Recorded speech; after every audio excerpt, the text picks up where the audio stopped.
আপনাদের স্টুডিও তো আসছি, হাঁটতে হাঁটতে আসছি, তো মানে খুব আমার ইমার্জেন্সি একটা জব দরকার, এই বাসা ছেড়ে দিছি, আমি এখন কই যাবো আমি জানি না। মানে একটা মানুষ কেমনে এমন হইতে পারে আমার জানা নাই। জন্ম ঢাকা, আমরা দুই ভাই বোন। আমার বাবা একটা হাই স্কুলের টিচার ছিল, এখন রিটায়ার্ড। তো আমার মা মারা যায় 2018 সালে। তো তারপরে 23 সালে একজনের সাথে পরিচয় হয়।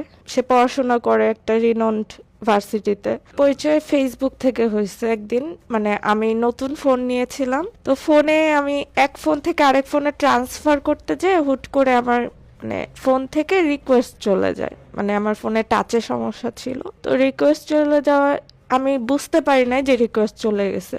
রাত্রেবেলা অ্যাকসেপ্ট করছে যখন, তখন আমি টের পাইলাম। তারপর অ্যাকসেপ্ট করার সাথে সাথে আমাকে মেসেজ দিছে, হ্যালো আপনি কি আমারে চিনেন? তখন আমি বললাম যে না, আমি অ্যাকচুয়ালি চিনি না, আসলে এরকম এরকম হয়েছে। তখন তার সাথে আমার ওইভাবে কথা শুরু হয়।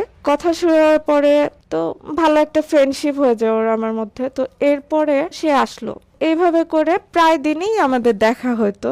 তারপরে হুট করে একদিন মানে সে না আমাকে ইনডাইরেক্টলি বোঝানোর চেষ্টা করে সে আমার প্রতি কিছু একটা ফিল করে। ইভেন চলাফেরার মাঝখানে আমি একটা জিনিস খেয়াল করছি, আমি শাড়ি পরতাম, তখন কি করতো সে আমার শাড়ির আঁচল নিয়ে, মানে যদি মাটিতে করতো তখন সে ময়লা হবে দেখে শাড়ির আঁচল নিয়ে তার পকেটে গুজে রাখতো। তো এই জিনিস, ছোট ছোট জিনিসগুলোই না আমার ভালো লাগে। তো এরপরে কি হলো, সে আমাকে একদিন এভাবে বলতেছে, তোমাকে আমার দরকার, তোমাকে কি আমি আমাকে দেওয়া যায়? তারপরে আমি তাকে আমার পাস্টের কথা বলে দিই যে দেখো আমার এই পাস্ট, এখন তোমার যদি মনে হয় যে আমার পাস্ট শোনার পরে যে তুমি আমাকে একসেপ্ট করতে রাজি আছো, তাহলে আমার সমস্যা নাই। যদি তুমি হ্যাঁ বলো তাহলে আমি আর প্রেম ভালোবাসার মধ্যে যাব না, আমি ডিরেক্ট বিয়ে করতে চাই। তখন আমাকে বললো আমাকে একটু সময় দাও। মানে সে একটু আর কি মন খারাপ হয়ে গেছে তার। বললাম কতক্ষণ সময়? তো তখন সে বলল 1 ঘন্টা। তো আমার ঠিক আছে, সময় নাও, সমস্যা নেই। তো তার একটু পরেই সে আমাকে, মানে 1 ঘন্টাও হয় নাই, সে আমাকে রিপ্লাই দিয়ে দিল। সে আর কি আমাকে চায়। আমার পাস্টে কি হয়েছে না হয়েছে সেটা সে জানতেও চায় না। ইভেন আমি তাকে, সে শুনতে চায় না, আমি তাকে জোর করে বলছি। সে বলছে পাস্ট ঠিক আছে, পাস্ট মানুষের পাস্ট থাকতেই পারে, বাট আমার এগুলোতে ইন্টারেস্ট নাই, আমি তোমারে চাই, এখন তুমি কি বলো? তা আমি বললাম ঠিক আছে তাহলে, যেহেতু তোমার কোনো সমস্যা নেই আমার সমস্যা নাই। তারপরে আমার বাবার সাথে ওকে পরিচয় করা দিই। বাবাকে বলি নাই যে এরকম ভাবে তার সাথে আমার রিলেশন চলতেছে। বাবাকে বলছি দেখো ও তো আমাকে বিয়ে করতে চায়, তখন তুমি কি বলো? তো বলতেছে ঠিক আছে আমি তার সাথে দেখা করি। তো বাবা গ্রাম থেকে ঢাকায় আসে তার সাথে দেখা করার উদ্দেশ্যে। ঢাকাতে আপনি একাই থাকতেন? জি আমি একাই থাকতাম। মানে বাবা রিটায়ার করার পরে চলে গেছে, তারপর আমি একাই। দেখা করার পরে তারা একসাথে কিছুক্ষণ কথা বলছে। তো বলার পরে না বাবার কথা ছিল যে তুমি ওর সাথে আর যোগাযোগ করো না। তো আমি বললাম কেন? তখন বাবা কিছু বলে নাই, আসলে বলতেছে আমি বলছি তুমি ওর সাথে যোগাযোগ করো না। তা আমি বললাম ঠিক আছে। মানে আমি আমি ভাবতেছিলাম যে অ্যাকচুয়ালি কি হইলো বা কি করব। আমি তখন তার ফোন রিসিভ করতাম না। তখন সে হুটহাট করে না আমার বাসায় চলে আসতো, যে আমি কেন ফোন ধরতেছি না, বা আমি বাসায় আসি কিনা নাই কিনা সব। আমি যে বাসায় থাকতাম সেই বাসায় বাড়িওয়ালা আর তার ওয়াইফের সাথে ওর পরিচয় হয়ে গেছিল, তাদের মাধ্যমে আর কি আমার খোঁজ খবর নিত। তারপরে সে আমাকে ননস্টপ ফোন দিত, করতো যে কি হয়েছে তোমার, হুট করে ফোন ধরো না। তো এরকম করতে করতে একদিন বাবাকে বোধহয় ফোন দেয় সে, বলতেছে যে ও তো আমার ফোন রিসিভ করে না আঙ্কেল, তো কি করব? তখন বাবা আমাকে বলে যে তুমি ওর ফোনটা রিসিভ করো, তুমি কন্টাক্ট রাখবা না সেটা ডিরেক্ট বলে দাও রাখবা না। তো তখন আমি ফোন রিসিভ করলাম, বললাম হ্যাঁ কি হয়েছে, কি সমস্যা? কেন ফোন রিসিভ করতেছো না? তা আমি বললাম আমি তোমার সাথে কথা বলতে চাই না, তুমি বাবাকে কি এমন বলছো যে যার জন্য বাবা আমাকে কন্টাক্ট করতে না বলছে? তো তখন ওর কথা ছিল কি যে আমার বাবা ওকে মানে ট্রাই করে দেখতেছে যে ও আসলে কেমন, আমার মেয়েকে মানে ঠিকভাবে রাখতে পারবে কিনা, সেজন্য তা আমার বাবার চাল ছিল এটা। আমি বললাম যে আচ্ছা আমি একটু চিন্তা করি তারপর তোমাকে জানাবো। তো তারপরে হুট করে একদিন কি জানি হয়, আমার বাবা বলে কি ওর ফোন ধরো, ওর সাথে কথা বলো। কিসের জন্য জানি না, মানে আমার বাবার কথা ছিল যে তার সাথে আমি আবার কন্টিনিউ যোগাযোগ করি। তো আমি আবার সব নর্মাল হয়ে গেল। তখন বাবাকে বললাম দেখো ও তো বিয়ে করার জন্যই করতেছে, তো এখন কি করব? তো বাবার কথা ছিল যে ওর বাড়ি কোথায়, ওর বাড়িটা সে দেখে আসবে। তো তখন ওর সাথে কথা বলে জিজ্ঞাসা করছে তোমার বাড়ি কোথায় আমাকে বলো এসেই। তো বলছে, বাবা সেটাতে রাজি হয়েছে, সে যে খোঁজ খবর নিচ্ছে। আসার পরে আমার বাবা বলতেছে যে আমি খোঁজ নিয়ে আসছি, সমস্যা নাই, তুমি করতে পারো, আমার কোনো আপত্তি নাই। বাবার অনুমতির পরে আমি তার সাথে কোর্ট ম্যারেজ করি। তার পরিবার জানতোই না। আমরা বিয়ে করে একসাথে থাকা শুরু করলাম। তখন খুব ভালো আমার কেয়ার নেওয়া, সেও খুব ভালোভাবে চলতেছিল। তো এর মাঝখানে সে ভার্সিটির কথা বলে বের হইতো, সকালবেলা 6:30টায় বের হয়ে যেত, আমি বাসায় থাকতাম। সারাদিন কি হইতো না হইতো, ফোনের মধ্যে চ্যাটিং হইতো। তো ও বলতো কি ওর ভার্সিটির ক্লাস শেষ হয় 7টা 7:30টার দিকে, সন্ধ্যা। তো একদিন মনে হলো কি ওকে আমি একটা সারপ্রাইজ দেই। ওনার ইউনিভার্সিটিতে যাওয়ার পরে শাড়ি পরে গেছি, যেহেতু ওর শাড়ি খুব পছন্দ। তো বিকাল 4টা বাজছে ওখানে পৌঁছাইতে, আমি বাইরে ওয়েট করছি। তো এর মধ্যে কিন্তু ও আমাকে ননস্টপ চ্যাট করতেছে যে আমি খাচ্ছি, ক্যান্টিনে আছি, বা একটু পরে আমার ক্লাস শুরু হবে।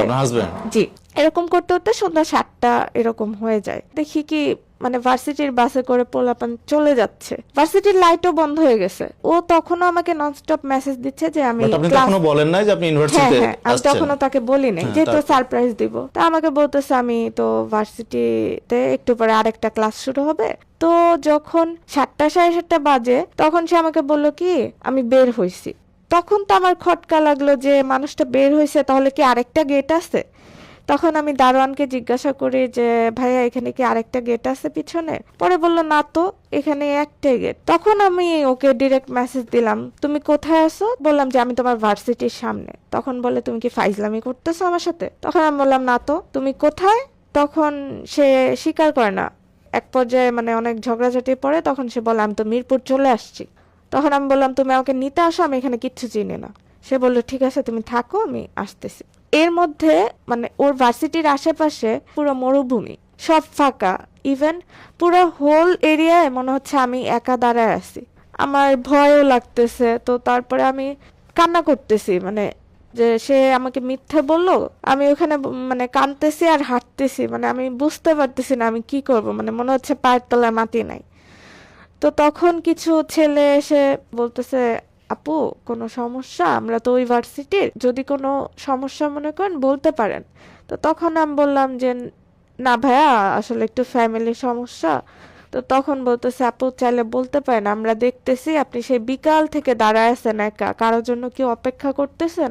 তখন আমি বললাম যে এই এই হয়েছে, সব ঘটনা বললাম। ওইখানে ছেলেরা বলল কি যে আসতে দেন তাকে, বাকিটা আমরা দেখতেছি। তো যখন সে আসছে আমি তার থেকে স্মেল পাইছি, এর জন্য আমি তাকে একটা থাপ্পড় মারছি, কারণ সে স্টেবল হয়ে দাঁড়াতে পারতেছে না, তার চোখ লাল।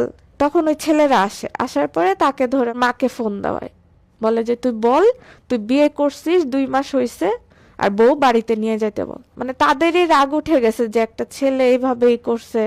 হ্যাঁ আমি দাঁড়ায় আছি। তারপরে সে বলল পরদিন তার মা ভাই ঢাকা আসে। ফাইনালি তার বিয়ের ব্যাপারটা পরিবার জানলো। তখন তার ফ্যামিলি মেনে নিল আমাকে। যাই হোক, সে আমাকে তার ফ্যামিলিতে নিয়ে গেল, মানে তার গ্রামের বাড়িতে। ওখানে অ্যাজ লাইক আমি কাজের বুয়া, আমি কাজ করব, খাবার দিবে। ইভেন আমি অসুস্থ থাকলেও, মানে আমি ভাতটা না বাড়লে, আমি কাজ না করলে ওর মা কিচ্ছু করবে না।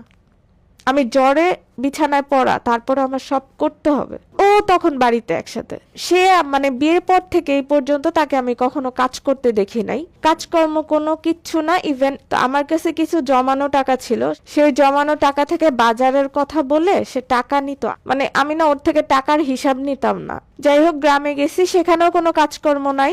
তখন এটা নিয়ে ঝামেলা হয়। ও বাড়ি আসে, আসার পরে সে আমার গায়ে হাত তুলে, চুলের মুঠি ধরে দেয়ালে বাড়ি দেয়, তারপর হচ্ছে আমার লাথি মারে। এরকম আমার উপরে অত্যাচার। তখন থেকে 1 সপ্তাহ মানে বাড়িতেই ছিল না। সে আরেক বাড়ি যেয়ে ঘুমাতো। ওইখানের মহিলা মেম্বার ছিল, সে সব দেখতো। যখন দেখছে যে আমার গায়ে হাত তুলছে, ওই মেম্বার যিনি, সে বলতেছে এবার যদি তুইও এই বাসায় থাকতে চাস আমি তোরে রাখবো না, তুই ওরে ছেড়ে দিয়ে চলে যা, এটাই তোর জন্য ভালো। না পারতে ওইখানের লোকজন ধরে সালিশ করে, সালিশের সিদ্ধান্ত হয় যে আমরা সেপারেশনে থাকবো, পরে ডিভোর্স হয়ে যাবে। পরে ঢাকা চলে আসলাম। আসার পরে সে এখন আমার টোটালি কোনো খরচ দিচ্ছে না। আমি লাস্ট মানে 4-5 দিন ধরে না খাওয়া। জাস্ট আমার একটা ফ্রেন্ড আছে, স্কুল ফ্রেন্ড, ও ও কিছু রান্না করে দেয়, মানে আমি ওর ওখানে যাই উত্তরা কোনোভাবে, ও কিছু টাকাও দেয়, বলে যে এটা নিয়ে আয়, তারপরে ওখানে যে খাবার রান্না করে ও লুকে আমার জন্য নিয়ে আসে, তারপরে আমি খাই। এইভাবেই চলতেছে আর কি। তো আমার বাবাকেও না আমি সব কথা বলতে পারি না। বাবা 2 বার স্ট্রোক করছিল, ডাক্তার বলছে আরেকবার স্ট্রোক করলে তার আর বাঁচাইতে পারবো না। বাবাকে শুধু বলছি যে আমি একটু তোমার কাছে এসে থাকবো কয়দিন। বাবা হয়তো বুঝতে পারছে কিন্তু কিছু বলে নাই। আপনাদের স্টুডিও তো আসছি, হাঁটতে হাঁটতে আসছি, তো মানে খুব আমার ইমার্জেন্সি একটা জব দরকার। এই বাসা ছেড়ে দিছি, আমি এখন কই যাবো আমি জানি না। মানে একটা মানুষ কেমনে এমন হইতে পারে আমার জানা নাই। সে বিয়ে করছে, আমি তার বারবার বলছি তুমি এইভাবে কেন আমার লাইফটা নষ্ট করলাম। মানে সে নিজে সবার কাছে ভালো সাজে আমাকে খারাপ বানায়, তার জন্য আমি সব হারাইছি, সব মানে করছি। আমার এখন টাকা পয়সা সব সে নষ্ট করছে, এখন পুরো শূন্য অবস্থায় সে আমার ফেলায় রেখে চলে গেছে। জব করতাম সবই তার জন্য ছাড়া হয়েছে, মানে সে আমার জবও করতে দিবে না। আর আমি যদি লাইফে কখনো কোনো ভুল করে থাকি, মানে আমার এইটাই হচ্ছে সব থেকে বড় ভুল, যে আমি তারে বিশ্বাস করছি, তারে আবার সুযোগ দিছি। মানে সবাই আমাকে বলে যে কেন সুযোগ দিলে, ওটা আমি তো বুঝি নাই যে সে ভালো হয় না, আমি তারে ভালোবাসছিলাম। সে এখন আমার খোঁজও নেয় না। মানে আমি তারে বলছি কিছু টাকা দাও, আমি খাবো, চলতে পারতেছি না, সে ওইটাও দেয় না, বলে আমি টাকা কই পাবো, আমাকে কোনো টাকা দেয় না। উল্টা তার সেমিস্টার ফি আমি 2 বার দিছি আমার অ্যাকাউন্ট থেকে, যার কারণে আজকে আমি শূন্য। আমার সব সেভিংস শেষ করে সে এখন মানে আমার সাথে নাই। টোটাল কথা হচ্ছে আমার টাকা নেই, তো এর জন্য আমার সাথে নাই। আজকে আমি যদি বাবার কাছে চলে যাই, বাবার যদি কিছু একটা হয়ে যায়, এই চিন্তা করে আমি বাবার কাছেও যাই না। বাবার আবার ফোন দেয় যে কবে আসবি বা কি হয়েছে, কোনো সমস্যা, আমি বলছি না। সে যদি জানে এরকম আমি না খেয়ে আছি, যে তো ওইখানে স্টক করে বসবে, আমি কি করবো আমি জানি না। আমার একটা জব দরকার, মানে আমি কি করবো না আমি বুঝতে পারতেছি না। মানে আমি কি এমন অন্যায় করছিলাম, আমি তো তার কাছে টাকা পয়সা চাই নাই কখনো, মানে তার কাছে একটু সময় চাইছি। সে আসলে মানে ঠিক হবে না কোনোদিন, আমি এখান থেকে বের হইতে পারতেছি না। সে মানে আমি মেন্টালি পুরাই হয়ে গেছি। যে আপনারা যদি কেউ আমার একটা জব দিতে পারেন, আমি আগেও জব করছি অনেক, সো আমার অনেক এক্সপিরিয়েন্স আছে, এইটুকু সাহায্য করলে আমার অনেক ভালো হয়।